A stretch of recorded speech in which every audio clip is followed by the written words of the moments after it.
뉴스 파이팅 배승입니다. 2부 이슈 인터뷰로 시작합니다. 제9차 한일중 정상회의가 어제부터 이틀간 서울에서 열리고 있는데요. 4년 반 만에 열린 정상회의가 3국의 협력 계기가 될 수 있을지 주목됩니다. 관련해서 국회 외통위원장을 역임한 윤상현 국민의힘 의원 전화로 연결돼 있습니다. 안녕하세요. 예, 윤상현입니다. 네. 가끔 이제 스튜디오에 나와주세요. 예. 알겠습니다. 이 한일중 정상회의가 2019년 이후 4년 반 만에 열리는데요. 이 성사 자체로 의미가 있다 이런 평가도 받았는데 우리 정부가 어떤 성과를 내야 합니까?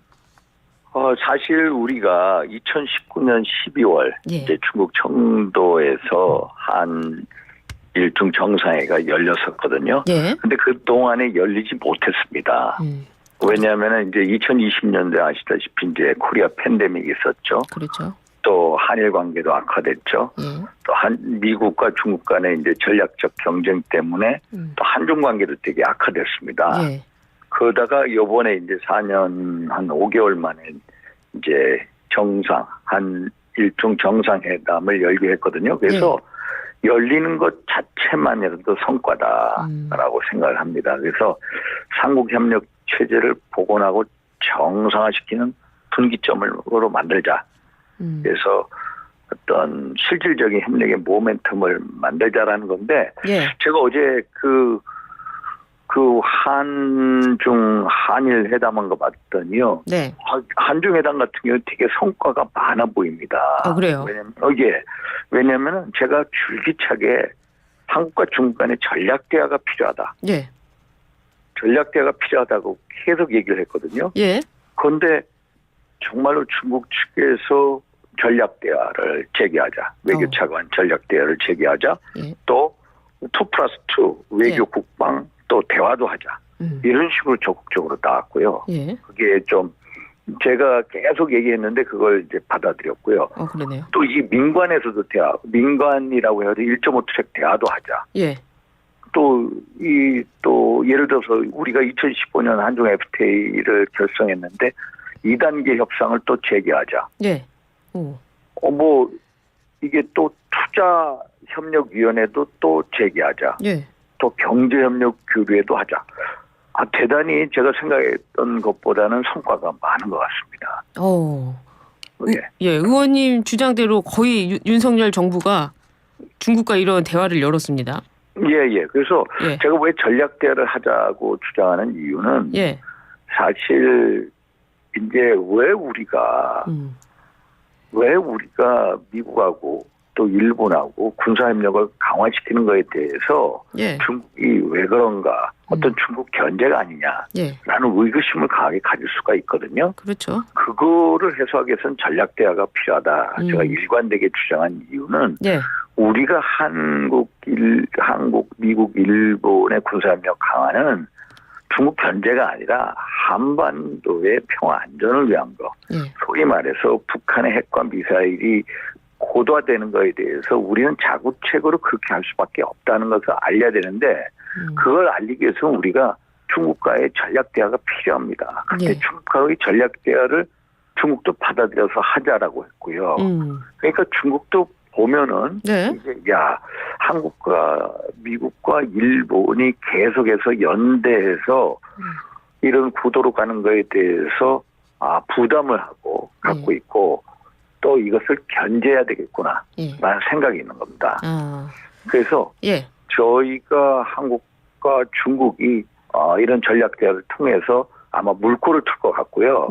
이번에 이제 리창 총리가 왔습니다만은 총리의 이 방안이요 9년 만입니다. 9년 만. 그렇습니다. 9년 만에. 9년 전에 이제 리크창 총리가 왔었는데 이제 우리가 지금 시진핑 주석이 2014년 여름에 이제 한국을 온 다음에 지금까지 안 오고 있습니다. 문재인 정부 내내 계속 굴욕적 외교, 중국에 대한 굴욕적 외교를 감수하면서까지 시진핑 주석의 방안을 계속 요구해 왔는데 아마도 이런 식으로 가면은 작년 9월에 그 한덕수 총리가 항저우 가서 시진핑 주석을 만나지 않았습니까? 적당한 시기에 오겠다라고 했는데 아마도 제 예상으로는 내년도에 우리가 에이펙 정상회의를 개최합니다. 예. 에이펙 정상회의에 시진핑 주석이 올 가능성이 더 커졌다. 오. 저는 올 거라고 보고 있습니다. 아, 이번에 굉장히 그 중국과의 관계가 풀어지네요. 예, 풀어지고 있습니다. 그렇군요. 또 예. 윤 대통령이요. 북한 예. 비핵화를 위해서 중국이 안보리 상임 이사국으로서의 평화의 보루 역할을 수행해 달라 이렇게 또 요구하기도 했거든요. 예. 여러 가지 계기가 될까요? 예, 계기가 될 겁니다. 사실 우리가 이제 오늘 이제 정상회의 이제 공동 선언문을 채택하거든요. 네. 그래서 이제 한반도의 완전한 비핵화는 우리 모두의 공동의 목표다.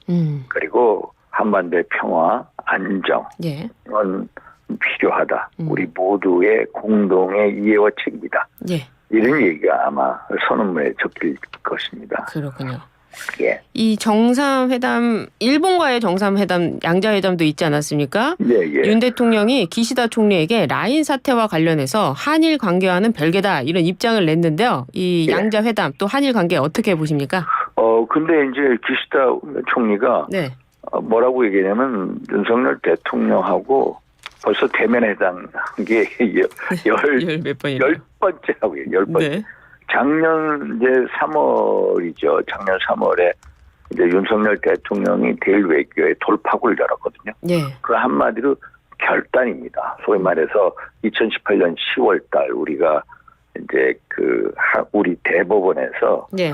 강제징용 피해자 분들이 미쓰비시 중공업, 신일본 제철 등에 대한 개인 손해배상 청구권에 대해서 청구권이 있다.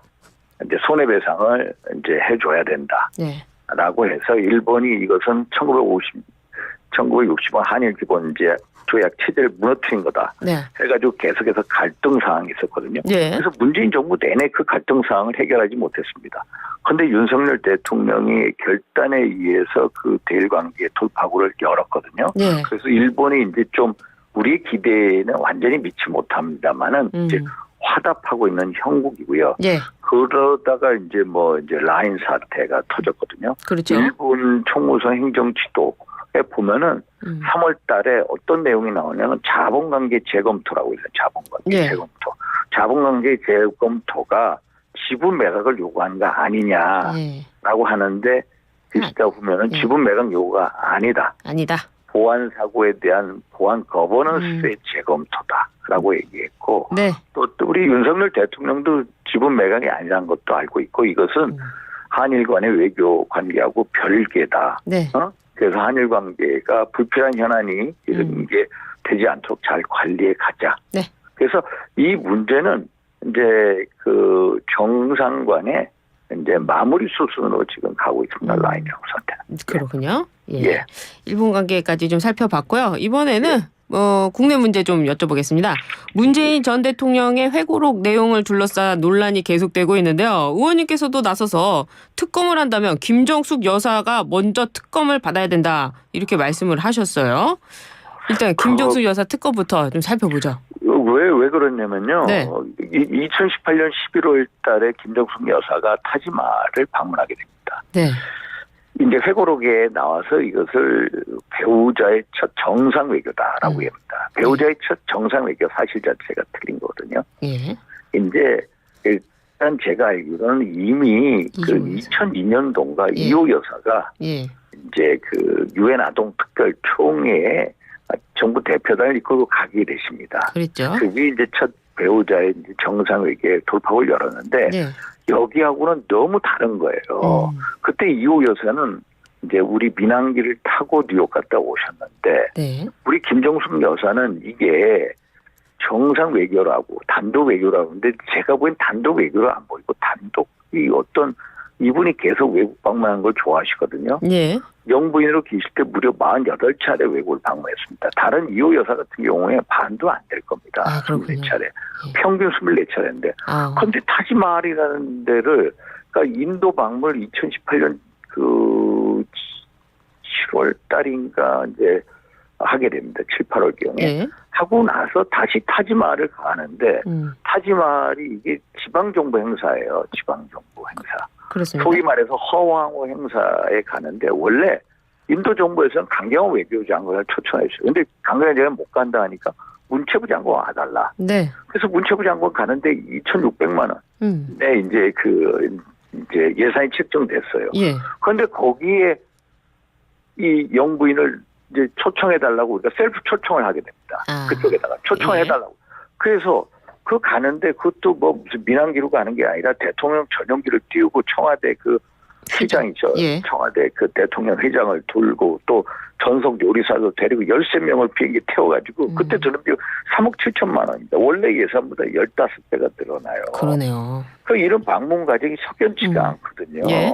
그런데 이거 말고도 또 그 G20 정상회의 아르헨티나 가는데 그게 아마 그것도 2018 김건희 여사 특검 얘기하는데 김건희 여사는 소위 말해서 대통령하고 결혼하기 전에 2009년, 2012년 있었던 사건이고 예. 문재인 정부 검찰이 계속해서 집요하게 이걸 파헤쳤지만 기소조차 못한 사건인데 이걸 지금 와가지고 국비 81억을 쓰면서 특검하자는 것보다는 김종숙 여사는 이분이 대통령 영부에서 있을 경우에 썼던 그게 너무 많은 거예요. 이거 말고도 옷감 논쟁도 심합니다. 예. 납세자 연맹하고 계속 옷감 논쟁을 해서 지금 2심 재판이 있는데 옷값에 대해서 그 내요.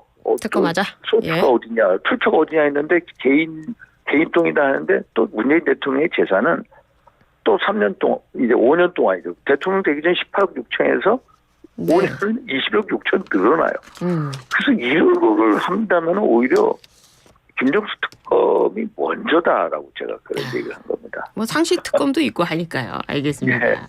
예. 이번에는 민주당 소식 좀 넘어가 보도록 하겠습니다. 갑자기 민주당 이재명 대표가요. 국민의힘이 주장했던 연금 개혁안 소득 대체율 44%를 전격 수용하겠다 하면서 이번 국회에서 통과를 시키자 이렇게 나오고 있거든요. 이게 어떤 정략적 의도가 숨어 있는 겁니까? 근데 이게요.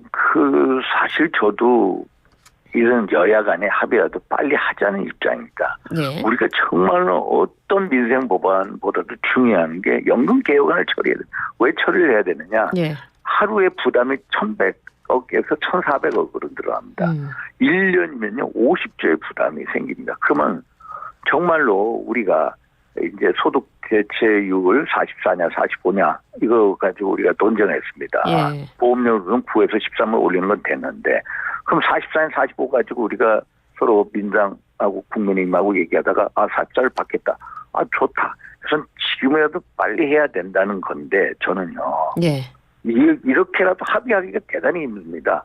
우리나 뭐 여러 의원들이나 이거는 뭐 정략적 의도가 있다. 물론 이제 정략적 의도가 있어 보이기도 합니다. 어떤 거죠? 왜냐하면은 28일날 본회의 때 이 연금 개혁안뿐만이 관련해서는 오히려 젊은 세대에서는 이거 돈 내고 우리가 받지도 못하는데 이거를 받겠다고 소득 대체율을 올리는 게 말이 되느냐 이런 논의도 있습니다. 그렇죠. 소득 대체율을 놓는데 예. 사실 가장 좋은 거는요. 더 내고 덜 받는 아이입니다. 근데 이게 솔직히 하기가 힘들거든요. 우리의 이제 소위 말해서 소득 대체율 지금 42%입니다. 그걸 이제 현재 44, 45. 원래는 50%란 거를 민당이 양보해서 45까지 내려왔거든요.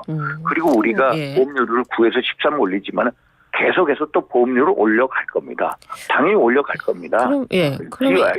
그래서 젊은 분들한테 부담 진다 이것은 말이 안 되는 거예요. 그러면은 이거는 이재명 대표 수용에 국민의힘이 화답을 해야 되는 겁니까? 그러니까 이제 화답을 해야 되는데 저는요. 타이밍이 안 좋다는 겁니다. 28일 날.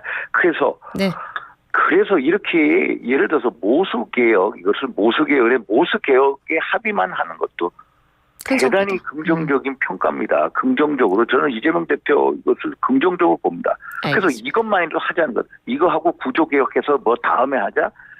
아니 모수개혁과 구조개혁을 다 하기가 정말로 힘듭니다. 그래서 저는요. 28일 날 본회의에 올라오는 거에서는 정략적 의도가 있는 것을 읽히니까 다음 국회 시작하자마자 첫 번째 본회의 때 연금개혁 특히 구성 안 하고 이거 소위 말해서 이 안을 가장 먼저 통과시키자.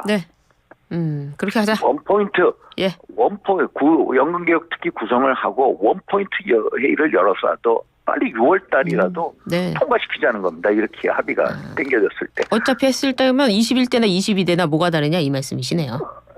아니 그러니까 빨리 하면 21대가 좋지 지금 않겠냐? 워낙 네. 이제 타이밍이 묘하니까 네. 정말로 알겠습니다. 이재명 대표의 어떤 진정성이 있다면은 네. 첫째 본회의 국민연금개혁 특위했고 그게 연금개혁 특위에 뭐 국민공론화위원장 김상균 위원장이나 뭐 김상훈 네. 의원이나 주호영이나 그걸 그대로 가져가고 거기서 예. 그 다음에 빨리 합의해서 원포인트 본회의를 열어서 통과시키자는 겁니다. 이것만이라도. 알겠습니다. 그런데요, 예. 이번 국회에서는 지금 특검법 추진이 다시 되고 있지 않습니까? 예. 국민의힘 내부에서는 찬성 입장을 밝힌 여당 의원을 향해서 탈당을 하라 이런 요구도 나오고 있는데요. 분위기 지금 어떻습니까, 국민의힘? 근데 탈당 요구하는 분이 이제 김태흠 지사가 이제 했고요. 네. 박정원 당선인이 했는데 저는 너무 나간 얘기라고 봅니다. 예. 우리 국민의힘은요 민당 개딸당하고 다른 점이 거기서 우린 상식과 이성을 잃어서는 안 되거든요. 정말로 그분이 이제 이 몇 분의 의견을 밝혔는데 아니 이분들의 어떤 예를 들어서 저도 마찬가지입니다. 아니 국가에 헌신한 분의 안타까운 죽음에 대해서 명확한 진상 규명을 원하는 건 다 똑같아요. 그러나 예. 21대 국회에서 민당이 정말로 192석의 범야권 총출동해서 또 특검법을 또 통과시켜야 할 때인데 그때 하는 것보다는 오히려 정책 부담을 선제적으로 덜어주기 위해서 지금 하는 게 안 맞냐 그런 생각을 갖고 있기 때문에 그런 분들의 진정성도 이해는 가는 면이 있습니다. 그러나 알겠습니다. 예. 그래도 우리가 절차적인 제 입장에서는 그분들한테 말씀드려 절차적으로 이게 비성숙됐다. 네. 우리 똑같이 진상규명을 원한다. 네. 대통령도 그렇게 말씀하시지 않은. 한 점의 의혹이 있다면은 네. 대통령이 먼저 특검을 하겠다고 요청했다 했으니까 대통령의 의견을 존중해 달라 이런 알겠습니다. 말씀을 드리고 싶습니다. 알겠습니다. 말씀 잘 들었습니다. 예, 네, 감사합니다. 지금까지 윤상현 국민의힘 의원이었습니다.